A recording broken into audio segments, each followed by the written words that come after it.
Price increase మీద కూడా దీని మీద కూడా దృష్టి పెడతాం. సోషల్ మీడియాలో విపరీతమైన ప్రచారం జరుగుతోంది, పానిక్ రియాక్షన్, ఇదైపోయింది అదైపోయింది అనేటువంటిది. ఇప్పటిదాకా యాజ్ ఆన్ టుడే ఆంధ్రప్రదేశ్లో ఎటువంటి పానిక్ కూడా లేదు.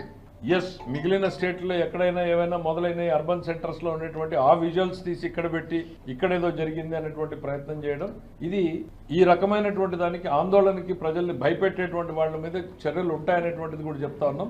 ఎక్కడైతే అధిక ధరలకు హోటల్స్ కానీ ఇంకోరు కానీ చేసేటువంటి ప్రయత్నం ఉందో ఇవన్నింటి మీద కూడా మేము దృష్టి సారించదలుచుకున్నాం. ఇది జస్ట్ ఫస్ట్ ఏంటంటే ముందు సప్లై చైన్ మెకానిజం ఇంప్రూవ్ చేసేదాని మీద దృష్టి పెడుతున్నాం. ఎక్కడెక్కడి నుంచి మనం మొత్తం అన్ని ఇప్పటికి మన దగ్గర ఉన్నటువంటి సిలిండర్ల ప్రొడక్షన్ లో కెపాసిటీని పెంచుకుంటే ఇవాళ కంపెనీలు చెప్తా ఉన్నారు ఒక 10 to 15% వాళ్ళు అడిషనల్ గా తేగలుగుతున్నామని. సో ఇట్లా అన్ని మెకానిజమ్స్ ని వాడుకునేదానికి ప్రయత్నం చేస్తా ఉన్నాం. ఎందుకంటే ఇది ప్రతి కుటుంబాన్ని ప్రభావితం చేసేటువంటిది కాబట్టి సమర్థవంతంగా ఈ ప్రభుత్వం దాని మీద దృష్టి కేంద్రీకరించింది. ఈ కష్టాన్ని మినిమైజ్ చేస్తాం, ఎటువంటి ఇబ్బందులు కలగకుండా చూసేదానికి అన్ని ప్రయత్నాలు చేస్తాం.